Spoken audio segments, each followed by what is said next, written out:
यह अंतरिक्ष में यहां से सफलता की शुरुआत होती है। अंतरिक्ष में गया तो अंतरिक्ष में हमारे पास में दो मुद्दे आते हैं। एक तो यह कि नेविगेट करना पड़ेगा उसे, तो नेविगेशन का हमारा अनुभव रहा है। चंद्रमा पर अभी हम लोग थोड़े दिनों तक गए, वो अनुभव रहा है।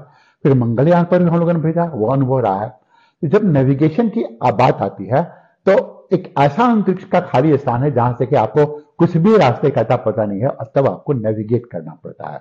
नेविगेशन अपने आप में ही बहुत चैलेंज होगा, और इस जगह पर भेजना जिसे हम लोग कहते हैं L1 अपने आप में चैलेंजिंग रहेगा। दूसरा जो चैलेंज आता है इस स्थान पर वह आता है कम्युनिकेशन। जब ये नेविगेट कर रहा होता है और करता है तो हमेशा उसके साथ में आपको संपर्क बनाए रखना है। यह संपर्क बनाना डिफिकल्ट है दो कारणों से। एक तो हमारे पास उतने सैटेलाइट नहीं है, तो हम लोगों ने क्या किया है, जापान से अच्छी खासी मदद ली है इस संदर्भ में, और वो हमारी मदद भी कर रहे हैं कि इसको हम लोग का कम्युनिकेशन बना रहा है। अब ये दोनों चीजें चली आती हैं यहाँ पर, और कम्युनिकेशन करके हम लोग इसी कक्षा में अब इंसर्ट करेंगे। तो इंसर्ट जब करेंगे यहाँ पर तो वह L1 पॉइंट होगा। L1 पॉइंट का महत्व यही चला आता है कि उस स्थान पर जो ग्रेविटेशन फोर्स है और सैटेलाइट के सेंट्रीपिटल फोर्स है, दोनों बैलेंस रह सकते, टंगा रह सकता है उस स्थान पर। अब मान लेते हैं इसे आपको सूचना कुछ मिले, तो सूचना क्या मिलती है कि चला गया, और हम लोगों ने मान लिया कि उस स्थान पर है, तो 1440 यह फोटोग्राफ भेजेगा हर दिन। जो 1440 फोटोग्राफ भेजेगा तो उसमें दो बातें महत्वपूर्ण हो जाती हैं। एक कि उसका तुरंत इंटरप्रिटेशन करना है, उसे डाउनलोड करना है, उसे इंटरप्रेट करना है।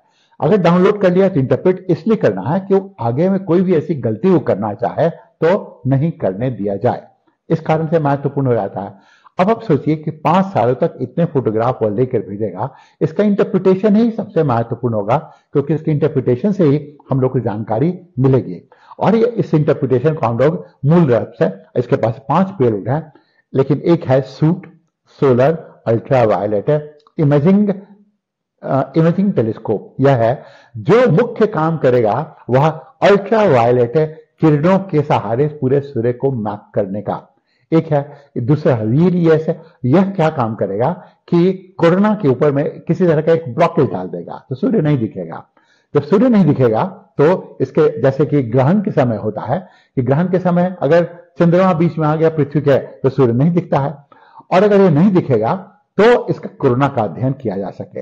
यह कोरोना का अध्ययन महत्वपूर्ण हो जाता है इसलिए क्योंकि यह पता ही नहीं चल पा रहा, आज तक हम लोग को पता नहीं चल पाया कि सूर्य के गर्भ में 15 लाख डिग्री सेंटीग्रेड तापमान और सतह पर 5000 डिग्री सेंटीग्रेड का तापमान, और इससे जो CMA कोरोनल मास इंजेक्शन होता है उसका तापमान चलाता है 2 लाख, 3 लाख, 5 लाख डिग्री सेंटीग्रेड चलाता है। तो यह अध्ययन करने में हम लोग को मदद मिलेगी। और फिर प्लाज्मा का अध्ययन है यह, और इस प्लाज्मा के अध्ययन से हम लोग यह मालूम कर पाएंगे कि वास्तविक रूप में कितना गर्म है, कितनी अधिक ऊर्जा है, और क्या चाहिए हमें प्रोटेक्ट करने के लिए अपने स्पेस एसेट को।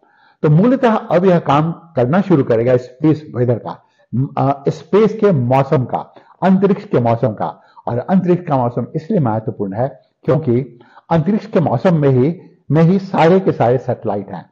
अब सैटेलाइट में समस्या चली आती है, अगर मान लेते हैं इससे चार्ज पार्टिकल्स आए और एक में समस्या चली आती है और वह किसी भी तरीके से नष्ट हो जाता है, अपने मार्ग से भटक जाता है, आप कल्पना कर सकते हैं उसके बाद में हो सकता है सैटेलाइटों के टकराने की और स्पेस डेब्रिस की लड़ाई लड़ जाएगी।